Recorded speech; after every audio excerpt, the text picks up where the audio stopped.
Aí você fala assim, a gente corre atrás demais. E aí você está atrapalhando a lição que a vida quer dar para aquela pessoa. Né? Então a gente tem que ter essa percepção. Não é deixar o filho na droga morrer lá na rua, não é deixar o cara se perder dentro de uma cadeia, não é estimular nada disso, não é nada disso, não é abandonar. Mas você não pode ser conivente, né?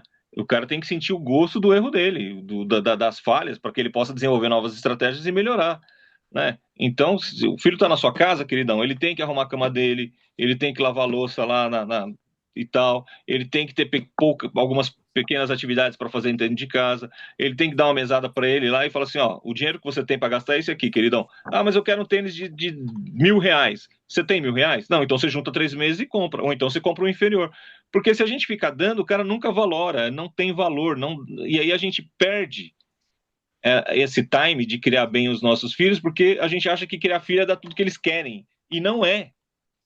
Não Né? é? Criar filho é orientá-los para que eles possam conseguir as suas próprias coisas, né, dentro do tempo deles.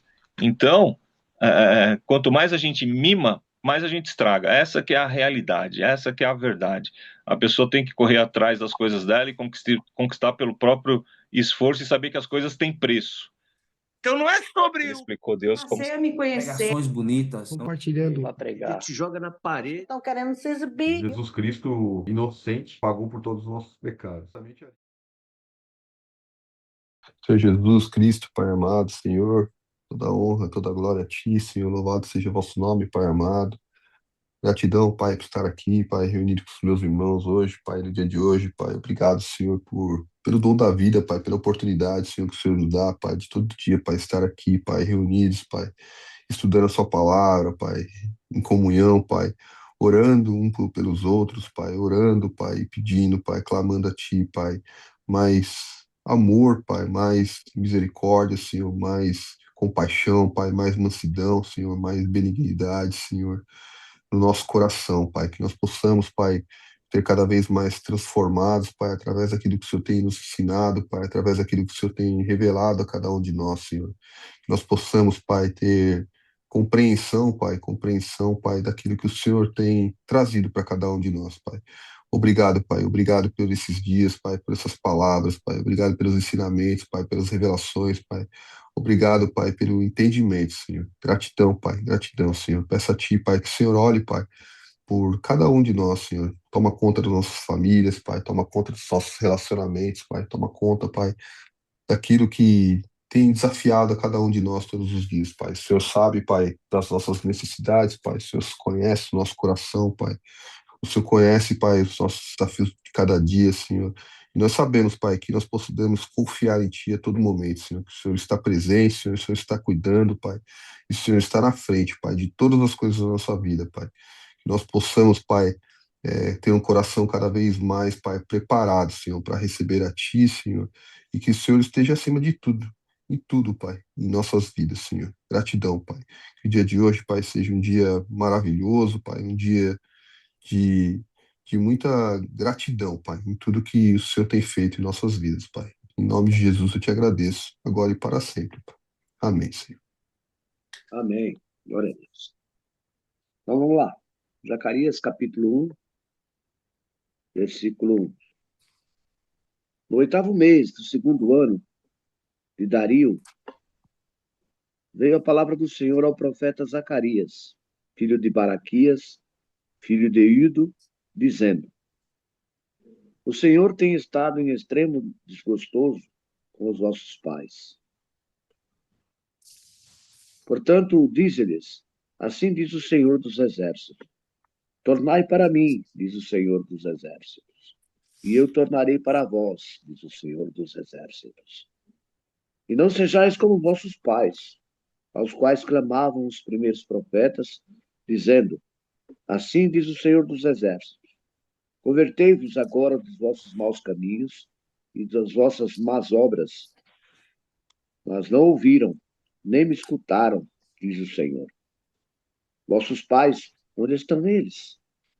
E os profetas viverão eles para sempre? Contudo, as minhas palavras e os meus estatutos, que eu mandei pelos profetas, pelos servos, não alcançaram os vossos pais? E eles tornaram e disseram: assim como o Senhor dos Exércitos fez extensão de nos tratar, segundo os nossos caminhos e segundo as nossas obras, assim ele nos tratou. E aos 24 dias do mês 11º, que o mês de Sebate, no segundo ano de Dario, veio a palavra do Senhor ao profeta Zacarias, filho de Baraquias, filho de Ido, dizendo: Tive de noite uma visão, e eis um homem montado num cavalo vermelho. Ele estava parado entre as murtas que havia num vale profundo. Atrás dele se achavam cavalos vermelhos, baios e brancos. E então perguntei: meu senhor, quem são esses? E o anjo que falava comigo respondeu: eu lhes mostrarei quem são eles. Então os homens que estavam entre as murtas disse: eles são os que o Senhor enviou para percorrer a terra.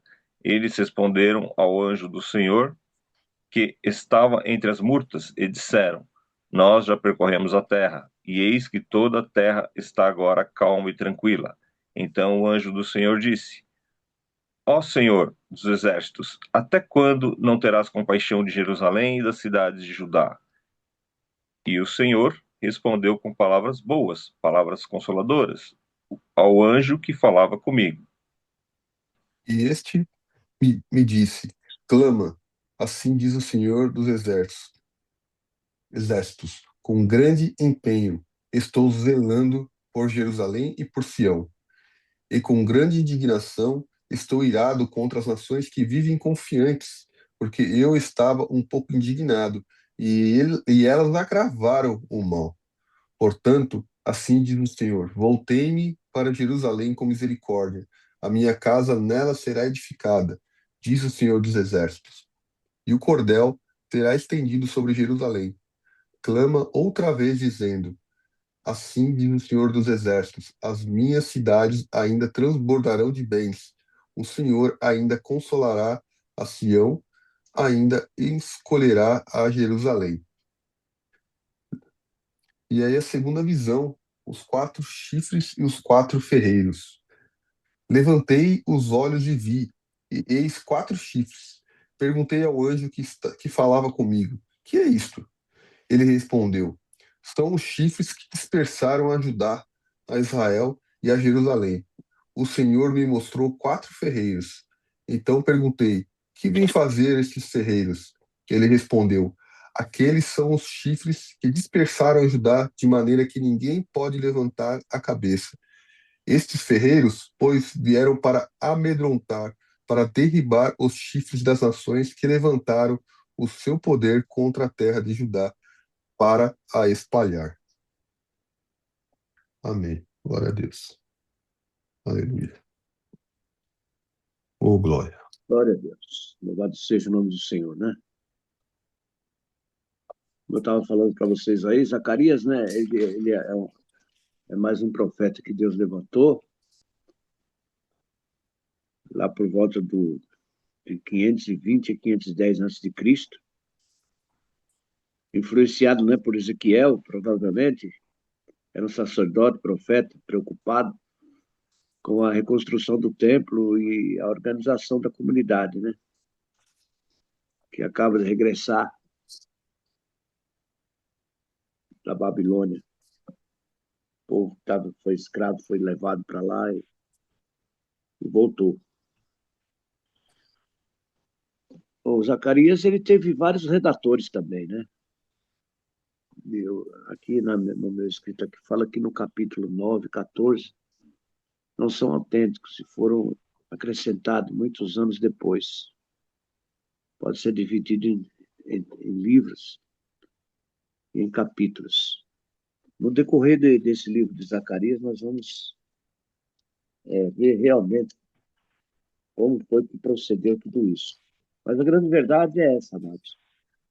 Zacarias, usado por Deus, e Deus estava preocupado com o retorno do povo da Babilônia e a reconstrução do templo. Mas Deus não estava preocupado, como falou Ageu lá no livro passado, com o tamanho do templo, mas sim com a qualidade do povo que fosse adorar o Deus. Deus não está preocupado em quantidade, mas na qualidade. Porque a palavra do Senhor fala que Deus procura os verdadeiros adoradores, aqueles que o adoram em espírito e em verdade, aqueles que fazem a obra dele com alegria no coração, que são dedicados, que são alegres, que estão felizes por fazer. E isso é que agrada o Senhor. E não aquele que faz a obra com Deus como se fosse obrigação. Não, vou fazer porque senão Deus vai furar meu olho. Eu vou fazer isso ou aquilo porque Deus vai, senão Deus vai me castigar. Não, Deus quer que você faça com amor, com carinho. E isso tudo nos serve de exemplo para a vida cotidiana. Porque fazer a obra de Deus com alegria, com amor, para nós que somos cristãos e para o mundo, é preciso saber que não é só a obra de Deus, é tudo. É dentro do lar, dentro do trabalho, na vizinhança, com os amigos, dentro da igreja. E tudo que Deus quer de nós é alegria, é motivação, é entusiasmo, é amor, entendeu? Isso agrada a Deus. Porque se você fizer as coisas de Deus relaxadamente, Deus vai se agradar. Se você estiver trabalhando numa empresa também que não está satisfeito, o seu patrão também não vai se agradar. Não vai ser bom para você. Então, tudo isso nos serve de lição. Nós temos que colocar isso para nós. Deus está nos observando e tudo que a gente faz com prazer, tudo que a gente faz com carinho, com dedicação, com honestidade, agrada a Deus. E assim era nesse tempo aqui também. Por isso que Deus levantava os profetas e os profetas estavam ali puxando a orelha do povo, da população, para que reconstruísse a casa do Senhor e fizesse o melhor para o Senhor. Amém, amados? Eu acho que o Jeremias, né, ele, como você falou, algumas pessoas acreditam que não foi só ele que escreveu o livro, que ele teria escrito parte e outros que o próprio Jeremias teriam encontrado parte do livro de Jeremias mais tarde, incluído no livro e tal. Mas importante que ele prega, ele é contemporâneo de Ageu, né? Então, o governante ele era o mesmo, a época ali era a mesma, e o assunto, né, que vai versando é a reconstrução do templo após o cativeiro, né? O próprio Zacarias, ele nasceu já no cativeiro, né? Ele já nasceu lá na Babilônia, e depois que ele veio de volta, né, com os que foram repatriados. E ele tem uma linguagem ali, logo no capítulo 1, quando a gente vai avançando na leitura ali, é meio apocalíptica, né? Ela tem uma coisa ali meio que Daniel ali, né? E ele fala dos anjos que se prostraram ali. Então, ele é diferente de Ageu, né? Porque Ageu ele fica focado nas coisas mais ali terrenas, né? Ele não teve uma visão muito fora assim desse plano, né? Zacarias ele já traz uma visão um pouco um pouco diferente, né? Então ele ele traz o estilo do livro, né? Faz até com que alguns achem que por isso que talvez tenha sido uma mistura ali de textos, né? Que não tenha sido só ele. Mas ele fala da restauração, né? Então ele fala da restauração, aquela profecia que a gente fala de duplo tempo de interpretação. Serve para aquele tempo presente, né? Para o tempo que eles viviam lá, né? O que ia acontecer. E também apontava para o final lá de Apocalipse, né? Então ele traz essa vertente, né? Que aí depois a gente vai falando um pouco mais aí, versículo por versículo, para poder ter essa interpretação aí. Então, é isso. Deixo para vocês aí, caso o Fábio queira comentar alguma coisa. Aí depois a gente vai lendo versículo por versículo aí, né? Esse capítulo, né? Esse livro, né? Muito parecido, estava vendo aqui, estudando com vocês aí, Ageu, né? Tem muita coisa similar, né, na história do livro, né, do período ali, como o senhor comentou aí, né, e, e essa questão da reconstrução do templo, né, porque tem a questão dos 70 anos, né, e se a Sim, gente voltar lá no livro de Levíticos, quando a gente estudou em Levíticos capítulo 25, tinha aquela lei, né, que a terra ela tinha que descansar, né, a cada 7 anos, que era o ano sabático da terra, né, então após 6 anos de colheita, o sexto ano, né, ia produzir para 3 anos, né? Então, o sexto ano da colheita, a terra ia produzir de tal forma onde eles poderiam, né, se alimentar no sétimo ano, né, e ainda, né, sobraria para o oitavo ano, como seria que eles voltariam a estar plantando novamente, né, para estar colhendo. Então, era confiança no Senhor, né? E o povo de Deus não pôde, né? Não fez isso, né? Não cumpriu isso, né? Eles não. Então eles passaram, dizem, né, que são quase 70 anos sabáticos, então seriam 70 vezes 7, né? Ou 490 anos sem cumprir a ordenança do Senhor, que era, né, de deixar a terra descansar. E, e aí diz, né, que foi justamente por isso, né, que o povo ficou 70 anos sem templo, né? Então, se a gente for ver o cálculo, né, de quando que o templo foi destruído até o templo começar a ser reconstruído, né, deram exatamente os 70 anos no qual o povo, né, não cumpriu a ordenança de deixar a terra descansar, né? Então tem uma relação aí. E eu acho muito bonito também, e aqui nesse livro vai falar também, acho que nos versículos aqui no capítulo 1, sobre a terra, né? Até deixei anotado aqui, acho bonito. A glória desta última casa será maior do que a da primeira, né? E aí o seu Jurandir até comentou ontem aí que justamente que a glória não é não é o projeto, não é a casa ser mais bonita, ser maior, né? Mas é quem está nela, né? Que é o Senhor, né? E nessa casa, quem vai entrar nesse templo, né, é Jesus Cristo, né? Jesus Cristo que entra para habitar, né? Jesus Cristo que passa por essa casa, né? Então a glória, né, da segunda casa será maior do que a primeira, porque agora ela não fica mais só no templo, né? Mas agora ela habita em nós, né? E nós somos essa casa, né? Hoje, né, não é mais paredes, né? Mas é aquilo que está dentro do nosso coração, né? Que é o próprio Senhor, né? Que habita em nós, né? Eu achei muito muito bonito essa porque engraçado porque o povo judeu, né? Ele não consegue ler, né, o Antigo Testamento com os olhos em Cristo, né? Mas graças a Deus a gente consegue ter essa visão, né? Que quando a gente faz a leitura, a gente tem uma interpretação muito mais profunda das Escrituras, né? Você veja bem, o livro está presente ali, a Escritura está presente ali para eles, mas o véu não se rasgou ainda, né? Hoje a gente tem o Senhor, né, dentro de nós e conseguimos ler, né, esses textos aqui com essa visão, né, e sermos gratos aqui, né, com essa interpretação, né, e sermos gratos aqui pela profundidade que o texto traz, né, para cada um de nós, né?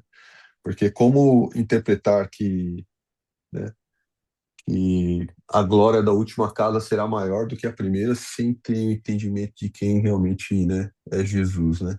E quem realmente é que hoje o Espírito Santo habita em nós. Amém. Glória a Deus. o capítulo 1 ao 3, ele está exortando, né? E está dizendo assim: olha, vocês estão voltando para a terra, mas lembrem-se o porquê que vocês saíram dela, né? Então saíram por conta da obediência, por conta de não ser a nação santa, por causa de não ser o povo eleito, de não ser o povo escolhido. E aqui eles estão retornando e lembrando, né, que durante o exílio não tinha templo. Então os judeus eles criaram, né, a sinagoga, né? Eles criaram uma outra forma de adorar, uma outra forma de servir, porque não dava para oferecer sacrifício. Então eles se reuniam nas casas, eles se reuniam em alguns lugares, né, para poderem estudar essa palavra, né? E como a geração, 70 anos é tempo para caramba, né? Muito poucos viram o primeiro templo, muito poucos tiveram essa cultura do sacrifício. Eles sabiam porque os pais contaram, eles sabiam pela história, mas eles não tinham aquele apego à terra, né? Eles estavam ali sendo repatriados, mas eles não tinham a vivência, né? Então essa geração nova, ela necessitava mesmo de instrução, né? Ela necessitava de que alguém exortasse, né? Falou assim, olha, vocês foram, os seus avós, né? Foram levados cativos porque não obedeceram o que estava combinado, não obedeceram o que foi tratado, porque eles se apegaram ao povo dessa terra, né?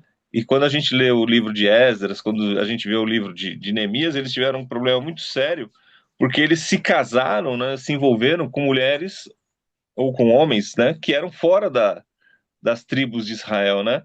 Então, Esdras chegou mesmo a mandar se separar, né? Então imagina, o camarada ele nasceu lá na Babilônia, já estava lá o pessoal casava muito cedo naquela época, né? Constituía família, as mulheres principalmente se casavam muito cedo.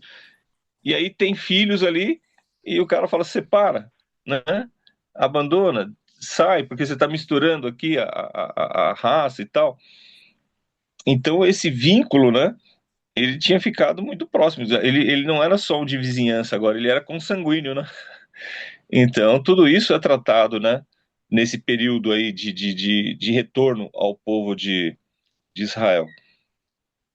Então, havia necessidade de uma nova visão, né? De uma nova visão, não, né? De retomar aquilo que foi tratado lá atrás e que para eles era totalmente novo, porque uma coisa é o seu pai falar para você, uma coisa é alguém comentar para você, outra coisa é você vivenciar, né?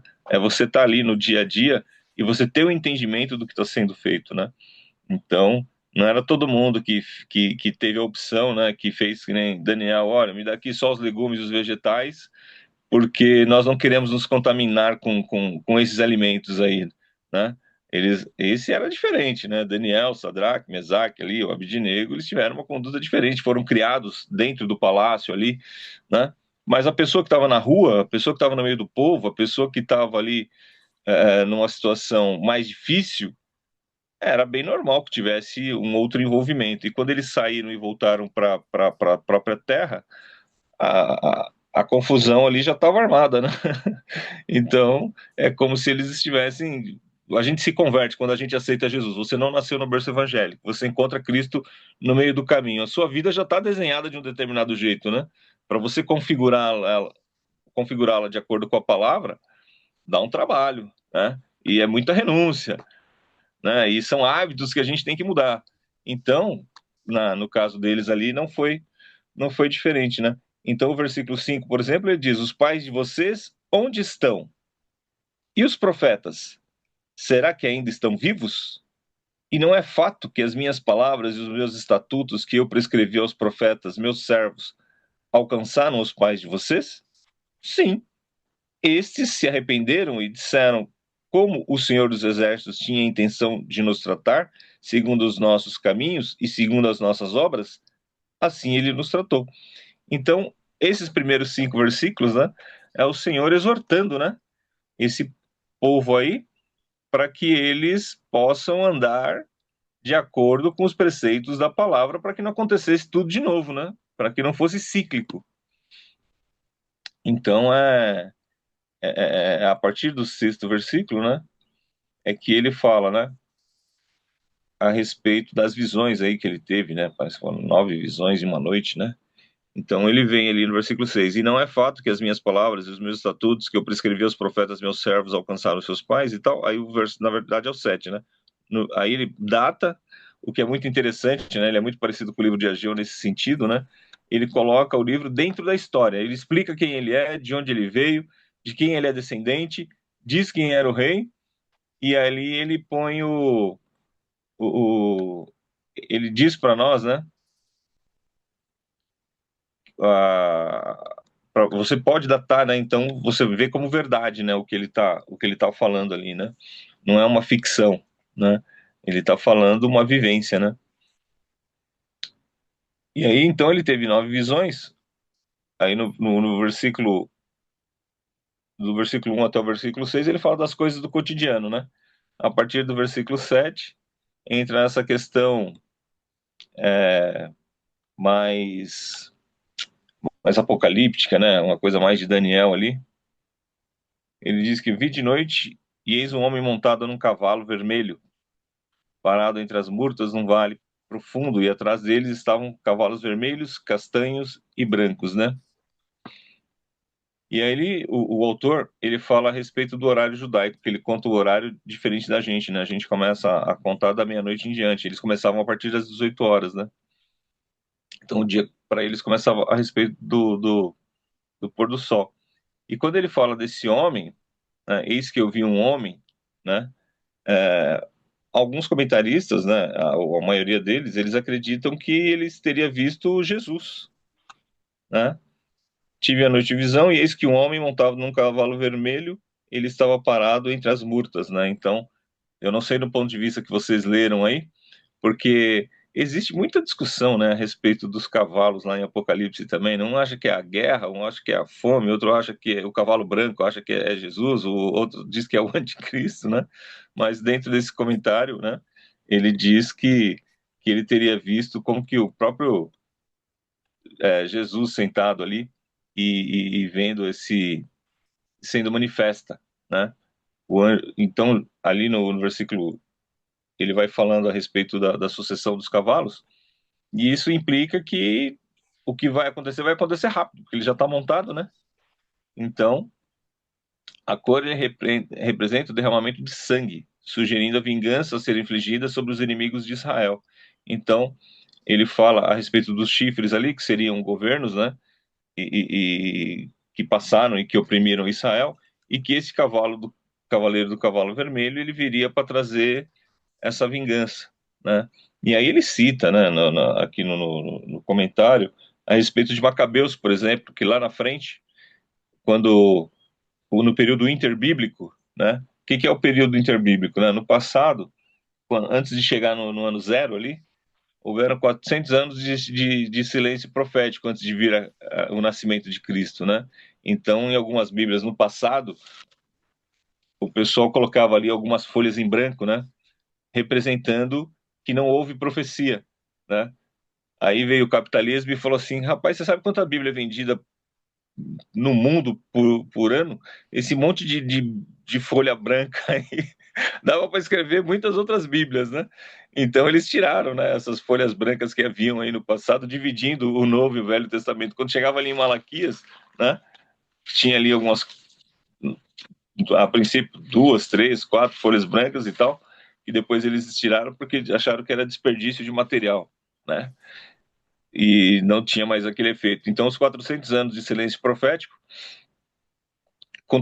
continuaram acontecendo coisas, né? E ali foram levantados os Macabeus, né? Que governaram Jerusalém, e que foi que é bem interessante a gente ler isso está na Bíblia Católica, né? A gente não tem o livro de Macabeus na Bíblia Protestante, mas é um período de história bastante interessante e vale bastante a pena ler.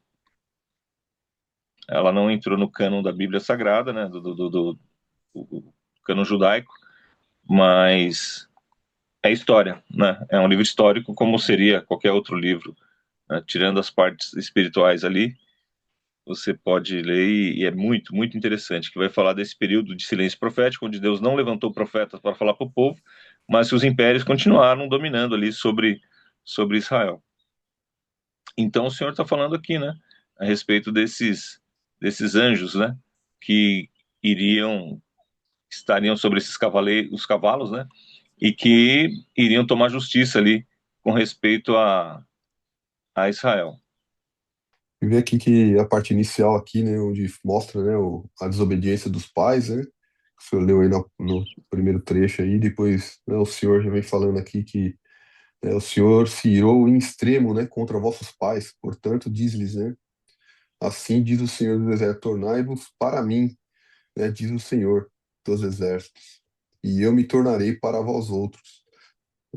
Então não sejais como vossos pais, a quem clamavam os primeiros profetas, né? Então os profetas ali, né, no início clamavam, né, e exortavam, mas eram ignorados, né? aqui já vê que eles não, né? Eles tiveram um coração inclinado aqui para atenção, né?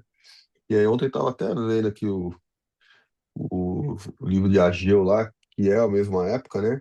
E mostrava que Zorobabel, né? Que era o governador de Judá aqui. Ele era o governador de Judá naquela época ali, mas ele estava sobre o governo, né? Do domínio persa ali, né? Porque ele Sim, era um vassalo, né? Então ele era um sim, governador que ele tinha ainda estava sob o domínio, né, do persas ali, onde destruíram, né, a Babilônia, né, e o rei Dário, né, o imperador ali, Dário, ele foi tocado ali, né, para que liberassem os judeus, o povo de Israel, para voltar, né, a Jerusalém para a reconstrução do templo, né. Engraçado, né? Até tem aqui a dúvida se ele se converteu ou não, né? Ao judaísmo, né? Porque, é, como assim, né? Ele libertou o povo, né? Da opressão ali né? Do povo da Babilônia e ainda liberou, né? O povo de Israel que voltasse, né? Para Jerusalém para a reconstrução do templo. E diz aqui que, nos estudos que eu estava falando, acho que na palavra não diz que talvez até financeiramente ele financiou, né? A reconstrução do templo, né? Então, mas só que o povo voltou e não construiu, né? O povo acabou, né, até iniciou a obra ali, né, que voltou para Jerusalém com o intuito de reconstruir o templo, mas não fez, né?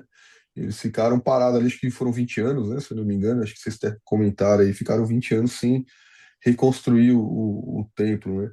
E até que Ageu e próprio Zacarias aqui também vieram aqui com a palavra justamente para que essa obra, né, a reconstrução do templo fosse, né, retomada, né? Porque os homens trabalhavam, trabalhavam, trabalhavam, mas não rendia o serviço deles, né? Então você vê, né, o lugar que era para colher 50 colhia 20, né? Então os esforços eram demasiados, mas os frutos, né, eles não produziam de acordo, né?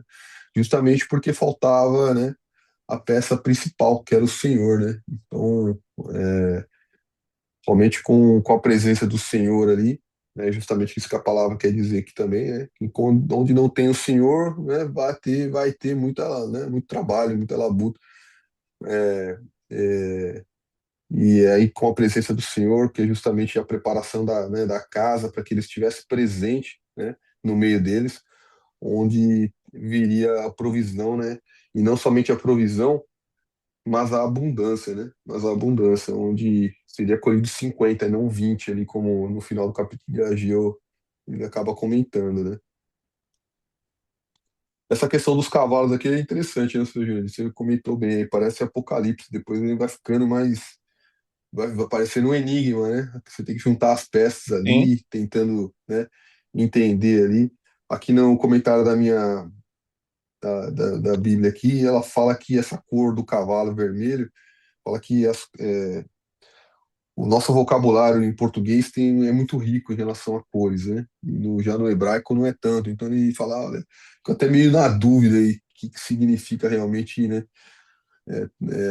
Esse cavalo vermelho aqui e tal. Talvez seja até um marrom escuro, sei lá, alguma coisa mais, né? Que seja a cor de um cavalo, né? Que não tenha tanto esse significado. Mas em Apocalipse realmente traz essas questões aí. Até que eu estava estudando aqui, comecei a tentar trazer algum paralelo em relação ao que vinha de Apocalipse aqui, né? Agora, o interessante é que eles ficam ali atrás da murta, como o senhor falou, né? Eles estão ali já preparados, né? Então, o exército estava ali já preparado realmente para entrar e fazer, né? Cumprir ali, né? A destruição, né? Dos povos ali que vinham oprimindo, né? Jerusalém, né? Porque o povo de Israel tinha retornado a Jerusalém, mas ainda continuava, né, sofrendo muito, né? Então, mesmo eles libertos, eles ainda continuavam, né, em sofrimento, enquanto havia abundância dentre os outros povos, né? Mas os outros povos não, acho que isso até vai ler no próximo aí, não tinha misericórdia, né, em relação ao povo de Israel, eles continuavam oprimindo, né? Então foi onde eu não tinha visto isso aqui durante o estudo aí que o senhor falou aí, que foi interessante, que talvez esse anjo aqui fosse Jesus, né? Ele fala aqui, né? Então, perguntei, meu Senhor, quem são estes, né? Que eram os cavalos, né, baios e brancos aqui, ó, né? E respondeu-me o anjo que falava comigo: Eu te mostrarei quem são eles. Então respondeu o homem que estava entre as murteiras e disse: São os que o Senhor tem enviado para percorrerem a terra. Eles responderam ao anjo do Senhor, que estava entre as morteiras, e disse: Nós já percorremos a terra, e eis que toda a terra está agora repousada e tranquila. E você veja bem, né? Então aqui o homem vem falar: quem são esses homens que estão aí, esses cavaleiros, né? E os cavaleiros eles vieram para visitar, para ter entendimento do que estava acontecendo. Então, a princípio, quando a gente lê aqui, né, nós já percorremos a terra e eis que toda a terra está agora repousada e tranquila, parece que é uma coisa boa, né? Mas a verdade não é uma coisa boa, né? A terra está repousada e tranquila para todo mundo, menos para o povo de Israel. Então, ela tá, né, tá todo mundo vivendo em abundância, aí, mas o povo de Israel está sofrendo. Então, nós já vimos aqui, já mapeamos, já tivemos entendimento, agora nós vamos começar a agir, né, sobre todas essas coisas que estão acontecendo, né? É aqui o seu Jurandir vai entrar no versículo 12 aí para a gente.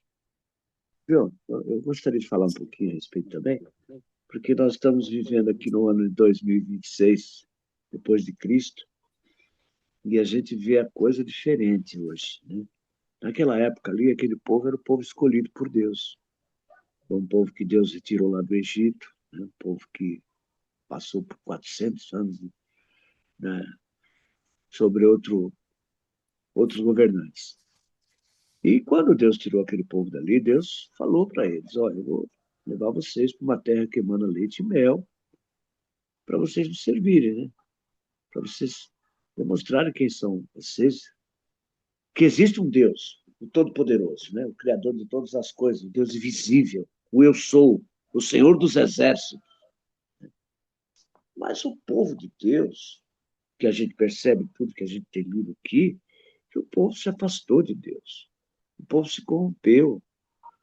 O povo não dava mais prioridade a Deus, a esse Deus vivo, ao Senhor dos Exércitos, ao Eu Sou. Por isso que Deus permitiu que eles fossem levados cativo e ficaram 70 anos na Babilônia, perderam tudo que tinha e voltaram a essa época que estamos aqui agora nesse livro para reconstruir a nação. Mas, veja bem, amados, esse povo continuou longe de Deus. Tanto é que o profeta, o, o Messias veio, nosso Senhor Jesus Cristo veio. Ele veio, e o que aconteceu com ele? A palavra diz que ele veio para os seus, e os seus não o receberam. Mas todos quantos receberam, deu-lhes o poder de serem chamados filhos de Deus. Que somos nós hoje. Eu vou ler até o 9 aqui, para que o Fábio veja aí. Mas lê do Mas vós começo, seu Mário. desonrar. Lê Oi? do, mas lê do começo, lê do primeiro versículo. Tiago 2. Isso, fala assim, meus irmãos, não tenhais a fé do nosso Senhor Jesus Cristo, Senhor da glória, em excepção de pessoas, porque se no vosso ajuntamento entrar algum homem com anel de ouro no dedo, com vestidos preciosos, e entrar também algum pobre com sórdido vestido, e atentardes para o que traz o vestido precioso, e lhe disserdes, assenta-te tu aqui num lugar de honra, e disserdes ao pobre, tu ficai aí em pé, ou assenta-te debaixo do meu estrado, porventura não fizeste distinção dentre vós mesmos, e não vos fizeste juízes dos maus pensamentos? Aí vem os 5 que eu li agora para vocês. Ouve, meus amados irmãos, porventura não escolheu Deus os pobres deste mundo para serem ricos na fé e herdeiros do reino que prometeu aos que o amam? Mas vós desonrastes o pobre, porventura não vos oprime os ricos e não vos arrastam aos tribunais? Porventura não blasfemam eles o bom nome que sobre vós foi invocado? Todavia, se cumprirdes conforme a Escritura, a lei real, amarás ao teu próximo como a ti mesmo. Bem fazeis. Mas se fazeis exceção de pessoas, cometeis pecado. e sois retarguidos pela lei como transgressores. Porque qualquer que guardar toda a lei e tropeçar num só ponto, tornou-se culpado de todos. Porque aquele que disse, não cometerás o adultério, também disse, não matarás. Se tu, pois, não comete adultério, mas mata, está transgressor da lei. Assim falai, e assim procedei, como devendo ser julgados pela lei da liberdade, porque o juízo será sem misericórdia sobre aquele que não fez misericórdia, e a misericórdia triunfa no juízo. Então, meus irmãos, este povo hoje, Deus honra eles porque Deus fez uma, Deus tem um propósito com ele, tem uma aliança com esse povo. Nós vemos a história que nós conhecemos hoje, é que o povo de Israel é um povo abençoado. Todo judeu é rico, todo judeu é bem-sucedido. Grandes homens, grandes empresários, grandes homens, cientistas judeus são abençoadíssimos. Estamos vendo aí nos últimos tempos coisas que estão acontecendo no mundo. E da ontem eu li uma notícia assim que me deixou impressionante. Eles descobriram agora do tamanho de um grão de arroz que o cientista coloca no corpo do ser humano e essa película aí, esse grão de arroz aí, ele percorre o corpo do cara inteirinho e vai e descobre tudo que está errado dentro do corpo do cara, doença, e ali, sem fazer cirurgia nenhuma, os médicos conseguem detectar a sua doença e curar você daquele problema na sua saúde. Então, o que a Bíblia relata, no fim dos tempos, a ciência se multiplicará. E é o que está acontecendo hoje em dia. Mas a palavra de Deus fala que vai acontecer muitas coisas como está acontecendo no mundo. Guerras, rumores de guerra, terremotos, tudo está acontecendo. E vem acontecendo há muito tempo. Mas o dia e a hora ninguém sabe. Mas nós que conhecemos a palavra, que estudamos a palavra, temos que estar atentos e não vacilar em momento algum, e estar pregando a palavra, exigindo que as pessoas se voltem para Deus, porque Ele está às portas. Nós não podemos parar de forma nenhuma. Temos que continuar essa pegada. Nós estamos aqui estudando a palavra de Deus. Estamos estudando, estamos aqui no livro de Zacarias. Mas e hoje? Nós estamos no ano 2026 depois de Cristo. Estamos olhando lá atrás, mas nós temos que olhar para a atualidade. Que esse é o povo escolhido de Deus. O povo de Deus hoje é o povo que Deus escolheu. Que ele veio para os seus não receberam, e ele diz, todos quanto receberem serão chamados filhos de Deus. E Deus tem muito a acrescentar ainda, amados. Deus tem muito. A palavra dele fala que ele virá. Quando todos conhecerem a palavra dele.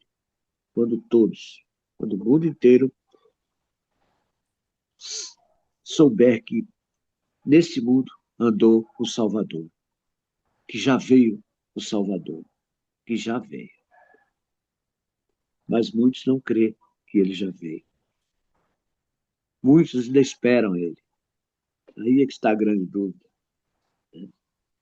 Nós temos que mostrar para eles que Jesus já veio, o Salvador já veio, o Cristo já veio, o Galileu já veio.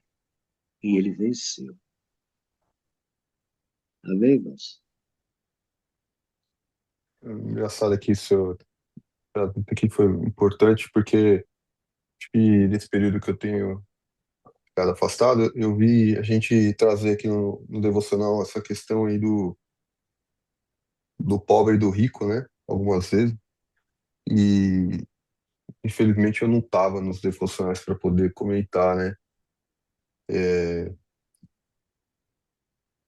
e nos últimos anos eu tenho tido um entendimento muito importante sobre crenças, né? Que é aquilo que a gente acredita, né? Que a gente incorpora dentro da gente. ela pode se tornar algo que pode ajudar, fortalecer a gente ou pode destruir a gente também, né? E às vezes a interpretação da palavra, algumas vezes, pode puxar um pouco o Afastar, nosso né? tapete, né? Pode atrapalhar um pouco. E eu vejo aqui, por exemplo, nessa questão, seu Mário trouxe esses dias aí falando, né, sobre o versículo 5 aqui, por isso que eu pedi para ele ler desde o começo, porque se você ler aqui no Tiago, né, 2, capítulo 2, do versículo 5 em diante, a gente pode ter uma interpretação diferente do que esse contexto aqui, né? O que que o texto quer trazer aqui, porque ele fala aqui, ó, se a gente lê dos 5 em diante, fala, ouve, né, meus amados irmãos,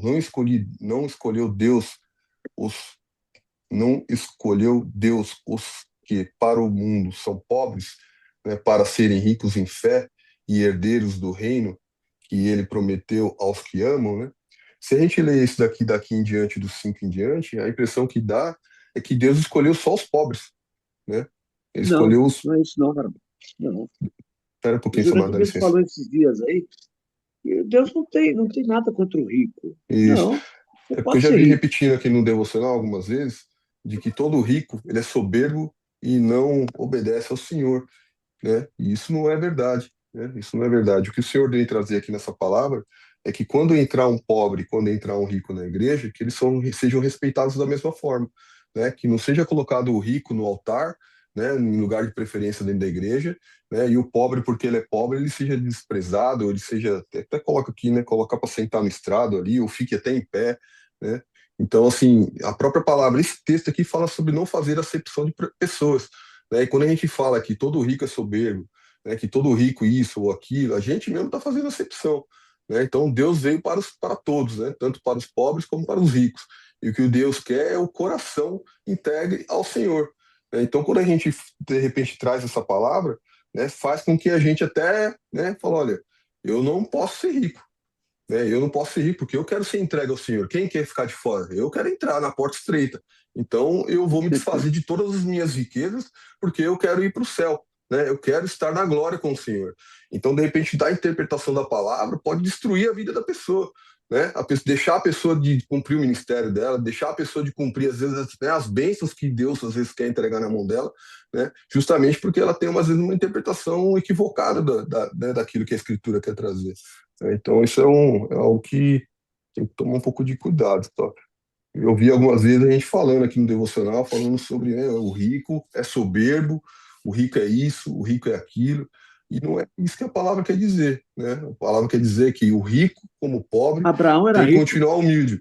Exatamente, porque Abraão, não são só Abraão, mas o rico e o pobre, porque tem pobre ruim, que entristece o Espírito Tem, Santo, e tem tem rico pobre, também, ruim, miserável. né, que entristece, né, então as duas coisas, né?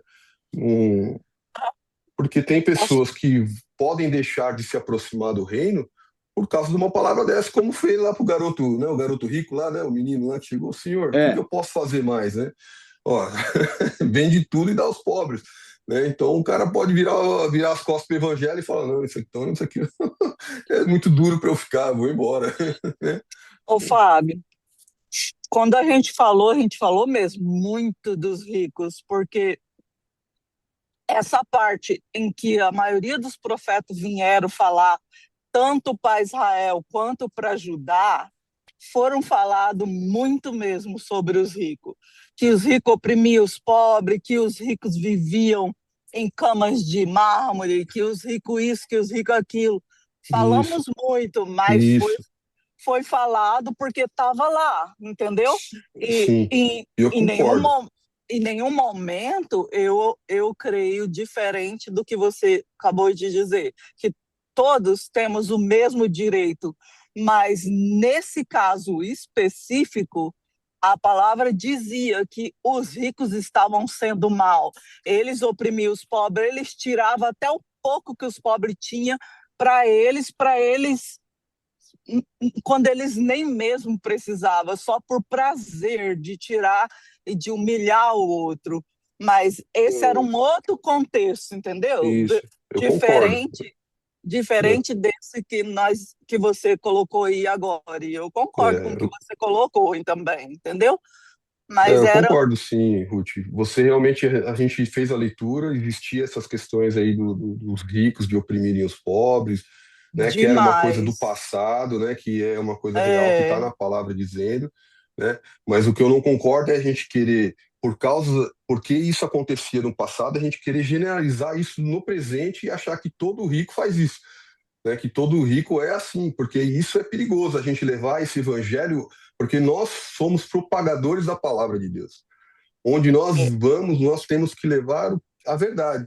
E se a gente leva uma palavra dessa, né, dependendo, às vezes está numa célula, está numa mesa, né, tá onde for, e trazer a palavra de uma forma dessa, a gente pode fazer com que uma pessoa que está sentada na mesa com a gente, ela se levante e falar, esse aqui não é um lugar para mim, né? O Senhor não me é, aceita do jeito que eu sou, né? O Senhor, e aí o entendimento é errado, não é esse o entendimento, né? Então, assim, para quem tem o conhecimento do evangelho, tudo bem, ele vai, né, entender, ele vai escutar aquilo com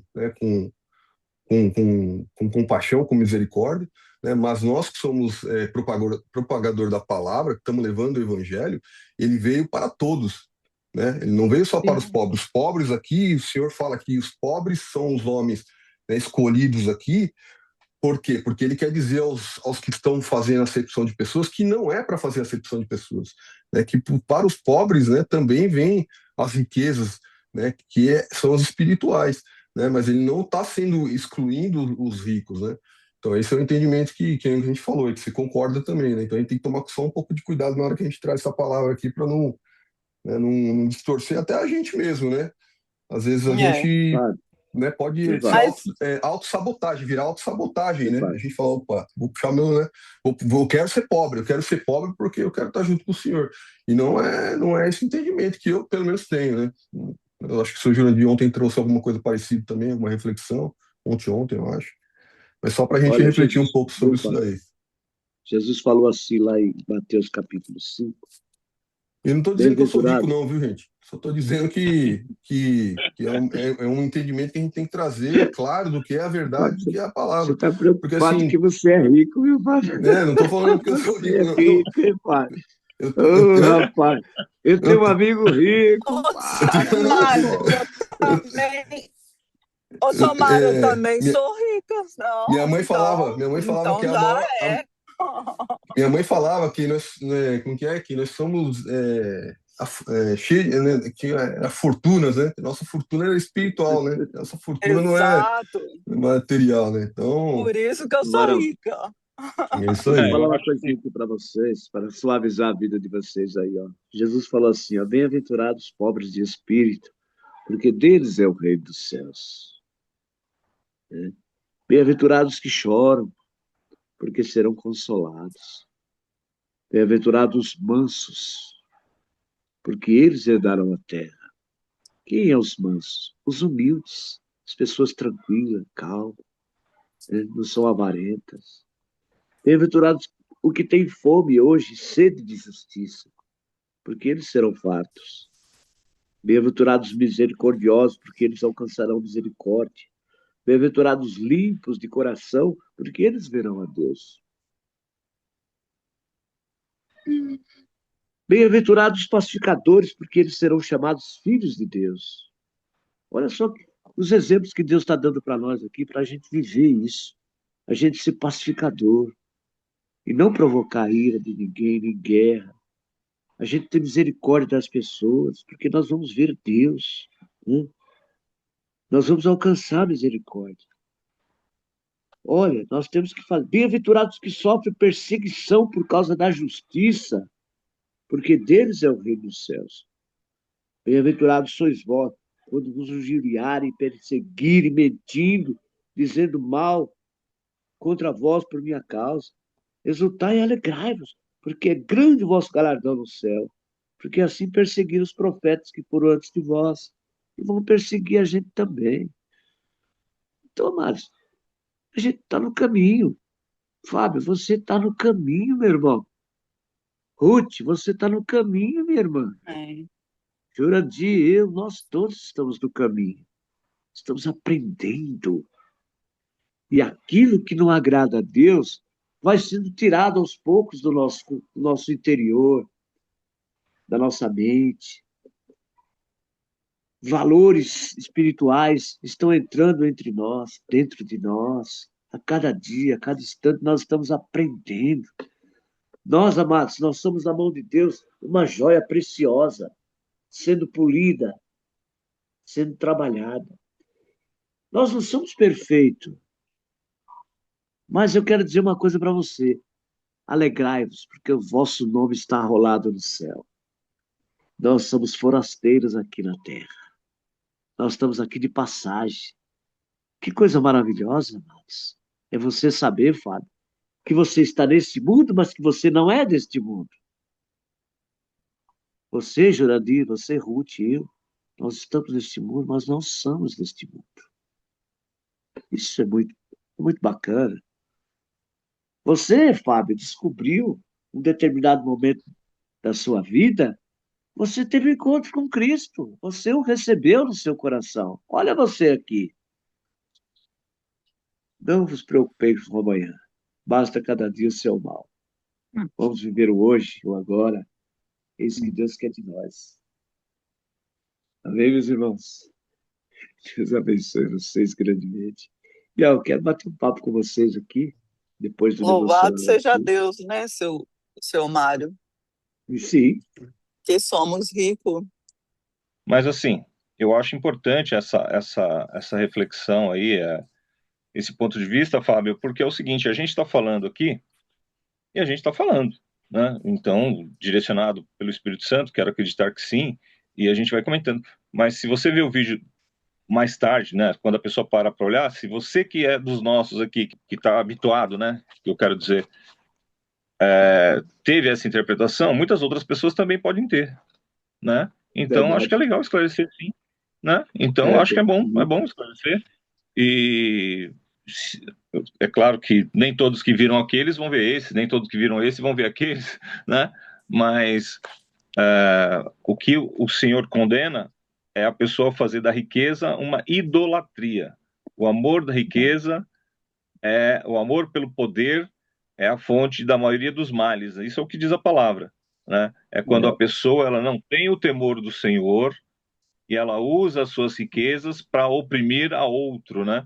Então, quando ela substitui, né? Qualquer coisa que você substitui Deus e substitui Jesus e substitui o Senhor e põe na frente, ele vira um problema, né? Mesmo esse texto que você citou aí do jovem rico, né? Na verdade, ele estava falando com Jesus, né? E aí ele falou assim, é, Senhor, o que eu preciso fazer para ser salvo, né? E Jesus falou para ele, falou, olha, segue os profetas. Nem pegou pesado, né? Falou, ó, segue os profetas e você já está num bom caminho, né? Aí ele falou assim, isso eu já faço. Aí Jesus é. dificultou um pouco mais, né? Mas ele já estava no Falou lucro, bem. né? Se ele tivesse deixado Já por estava no ali, lucro. já estava Então, bom, né? vende tudo que Aí falou, vem, dá então aos você quer ser pobres, segue-me. perfeito? Já que você quer ser perfeito, vende tudo que tem. E aí o texto é que fala, né? Que ele saiu entristecido porque ele tinha muitos bens. Mas Jesus não tinha mandado ele vender nada, não tinha mandado ele fazer nada. É, Agora, quanto mais é dado para você, maior é a renúncia que você tem que fazer. é, Então, ele é que quis, né? Então, eu vejo essa questão, né, específica, né? Ele já estava no lucro, né? Mas ele quis dar um passo maior já, que a perna, como diz o outro, tá. né?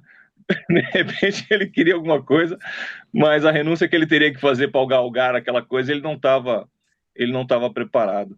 E no ministério, né, Porque, na você obra de veja bem, Deus, olha só a situação. Nicodemos também passou por isso, porque Nicodemos chegou para Jesus e falou, mas vem cá.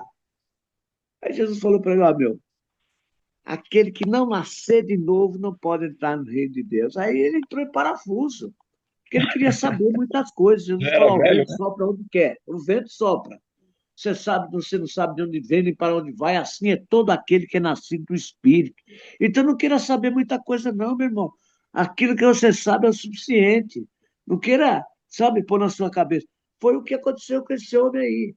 Ele falou, mas eu já faço isso. Peraí, Deus já tinha falado para ele, que nem você colocou. Aí ele vai, né? Aí Jesus fala, então peraí, então fala o seguinte, você quer ser perfeito mesmo? Então vende tudo que tem, dá aos pobres. Sério, o cara Mas nada contra a arrebentou a riqueza, né? panela, né, cara? Nada contra a riqueza. O que a gente vê nesse ponto aí é o seguinte, né? O Senhor, ele tem um chamado para cada um de nós. Deus tem um chamado para cada um de nós. Mas às vezes a gente, né, no nosso coração, a gente se arvora de querer fazer algo mais, né? Você fala, Senhor, eu não estou satisfeito com o que eu estou fazendo. Será que o Senhor pode me dar mais incumbência? Ele fala, posso. Só que para você entrar nessa incumbência que você está me pedindo e que você quer fazer, você vai ter que renunciar a algumas coisas. No caso dele, foi essa. Né? Para cada pessoa, Deus pede um algo. Para cada pessoa, Deus cita alguma coisa. Né? Nós não podemos estar em dois lugares ao mesmo tempo. Né? Então, há sempre que se fazer uma renúncia para você estar em determinado lugar. Né? Então, a gente não consegue estar numa formatura de um filho nosso e estar trabalhando. Você não consegue estar na igreja no dia que você está escalado para trabalhar e estar na igreja ao mesmo tempo. Você não consegue fazer isso, né? Então, algumas renúncias, elas são necessárias para que a gente possa fazer qualquer coisa. Para você ler um livro, parar para ler um livro, você tem que renunciar um tempo para fazer alguma outra coisa, né? Mas sim, é muito importante, eu acho que de qualquer um, né, qualquer que ouvir um texto aí, que ouvir uma palavra que não ficar bem esclarecida, a pessoa questionar, a pessoa pontuar, porque pode sim dar uma impressão equivocada, e até pessoas que veem o devocional pode até comentar alguma coisa, de repente, com a gente ou com vocês aí, e falar assim, olha, eu vi o devocional de vocês, mas eu não gostei disso, aquilo para mim caiu daquele outro jeito, né? E se for pertinente, é óbvio, né? Aí vai ser feito essa correção, vai ser feita essa revisão, lógico, né? Então, assim, Deus, ele quer que as pessoas aceitem ao Senhor Jesus como o único legítimo Salvador, porque é isso que diz aqui no Novo Testamento, né? No Velho Testamento, a realidade é que é outra, porque não tinha o Messias desenhado, né, e apresentado, ele ainda estava prometido, mas para o Novo Testamento é isso, como o único legítimo, suficiente Salvador e viva segundo os preceitos da palavra. Agora, se tu está passando por uma situação difícil, o Senhor vai te levantar e vai te colocar num lugar bacana. E se você for muito rico e estava usando condignamente, o seu dinheiro, você vai ser mais próspero ainda. Deus vai multiplicar aquilo que você tem, né? O problema não é o dinheiro, o problema é o amor ao dinheiro que te afasta da presença de Deus e que te faz fazer coisas que não são do agrado de Deus, né? Então, quando a pessoa ela tem uma condição menor, ela vai ser arrogante, ela vai ter algum problema ali e tal, vai oprimir a pessoa que trabalha para ela, mas o estrago que ela faz é menor, né? E quando a pessoa tem muito poder, quando ela tem muita influência, o estrago que ela faz é maior. Mas o problema não é o que ela tem, é como ela usa, né? Então, isso tem que ficar muito bem determinado e qualquer assunto aí, irmãos, né? Eu acho que a ideia é essa. Seja sobre... nós temos aqui igrejas diferentes representadas, nós temos pensamentos diferentes teologicamente em alguns aspectos. Pode ser que haja, né, uma diferença a respeito daquela igreja que você ouve na igreja. Aí não há o que fazer, né? Aí você vai ter que ouvir aquilo e respeitar a opinião do outro. Porque aqui, ninguém vai falar para você deixar de fazer o que a tua denominação está mandando você fazer lá, né? O que a gente vai falar é o seguinte: se você está num lugar que não prega ao Senhor Jesus, que não anuncia o Senhor Jesus, nós estamos aqui anunciando Jesus. Isso nós vamos fazer. Mas a respeito de usos e costumes, aí não, aí a gente não vai, né, de forma alguma apontar de jeito nenhum, né? Não vai entrar nessa questão.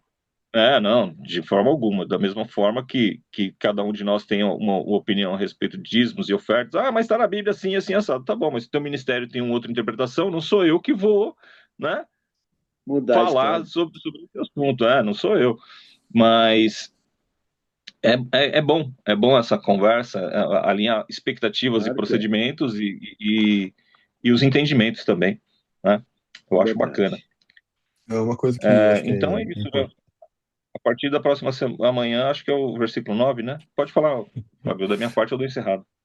Não, uma coisa que eu acho que é importante a gente sempre lembrar é que existem muitas crianças espirituais que vão entrar aqui nesse devocional para poder assistir ou para participar, né? Então a gente tem que ter esse entendimento. Eu compreendo sim que, como o senhor disse aí, né? A gente tem que ir se matando todos os dias, né? Então se livrando daquilo que tenta tirar o foco da gente, né? Porque o nosso foco é Cristo, né? E aqui a própria palavra fala, né, que o dinheiro, né, os prazeres do mundo, o vinho velho, né, que são os próprios pecados, né, Sim. que tentam, né, desviar, né, a gente do propósito central, né. Mas a gente ter essa atenção aí para, às vezes, levado pela emoção ali, porque realmente, como, né, eu entendo que foi, o que quis dizer ali, né, na época, né, quando eu vi isso daí, era que realmente nós não podemos, né, deixar o dinheiro, né, dominar a gente, né, ou as riquezas, né, porque o que o Senhor quer não é aquilo que a gente vai, porque a gente vai passar pelo, né, o buraco da agulha, não é isso? Então nós temos que deixar Sim, tudo para trás, né? E aí se desprender de tudo que, né, que tenta nos aprisionar nesse mundo, né? Mas a gente só tem essa atenção que tem muita gente que vai ouvir isso aí, que talvez tenha um entendimento diferente, né? Interpretação diferente e até, né, se assuste aí com a colocação, né? Mas aí só para finalizar aqui, eu estava buscando aqui, acho que tem aquele trecho que fala da cobiça, né? A cobiça leva à morte, né? Tem isso aí também, né? E aqui o primeiro Timóteo que fala, se alguém ensina outra doutrina, não concorda com as suas palavras do nosso Senhor Jesus Cristo, né? E com o ensino segundo a piedade, é infatuado, né? Nada entende, mas tem mania por questões e contendas de palavras. Mas aqui tem mais para ele falar aqui, ó. De fato, grande fonte de lucro é a piedade com o contentamento, porque nada temos trazido para o mundo, nem coisas alguma podemos levar dele, né? Tendo sustento e com o que nos vestir, estamos contentes, né? Ora, os que querem ficar ricos caem em tentação e cilada, e em muitas concupiscências insensatas e perniciosas, né? As quais afogam os homens na ruína e perdição, porque o amor do dinheiro é a raiz de todos os males, e alguns nessa cobiça se desviaram da fé, né? E assim mesmo se atormentaram com muitas dores, né?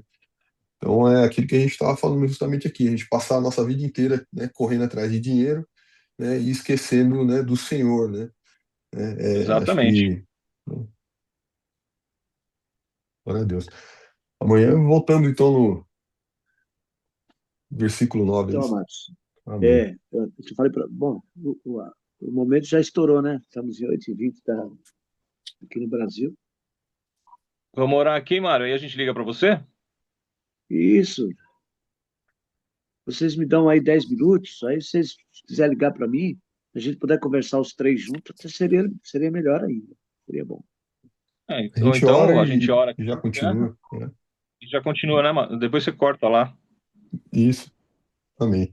Pode ser. Amém? Amém. Você ora aí, Jurandir? Amém. Pai eterno e soberano Deus, no nome do Senhor Jesus Cristo, que vive e reina para sempre, queremos agradecer a oportunidade de estarmos aqui diante da tua palavra mais um dia, ouvindo o Senhor amado e estudando as Sagradas Escrituras. Senhor, obrigado por este momento, obrigado por esta manhã, obrigado pela presença aqui, ó Pai querido, de cada um. Que o Senhor possa, Senhor, continuar falando à nossa mente, que o Senhor possa continuar falando aqui aos nossos corações, abrindo cada vez mais o nosso entendimento para que nós possamos servi-lo, Senhor amado, da forma como o Senhor deseja ser servido. Que o Senhor possa conseguir de nós, ó Pai querido, cada um, o que o Senhor deseja para que nós estejamos colocados, ó Pai querido, na posição que o Senhor quer que nós estejamos. Pai, que o Senhor possa, Senhor, visitar aqueles que não estiveram aqui no devocional no dia de hoje, que o Senhor possa tomar a vida dos teus servos, que o Senhor possa abençoá-los no que eles estiverem fazendo, Senhor amado, que eles possam andar de glória em glória, e que o Senhor possa visitar aqueles que estiverem participando, vendo, Senhor amado, esses vídeos aí em outro momento, Senhor amado, que o Senhor possa falar aos seus corações e derramar sobre eles também da tua paz. Ministra sobre nós aqui, Senhor amado, dando-nos um dia abençoado, dando-nos, Senhor amado, da tua misericórdia, da tua bênção, da tua vitória, fluindo em nós o teu Espírito Santo, Pai querido e santo. Se conosco, eu te peço, no nome de Jesus. Amém e amém. Então não é sobre Ele explicou Deus como Você me conhecer. pregações bonitas. Compartilhando. Para pregar. Te joga na parede. Estão querendo se exibir. Jesus Cristo, inocente, pagou por todos os nossos pecados.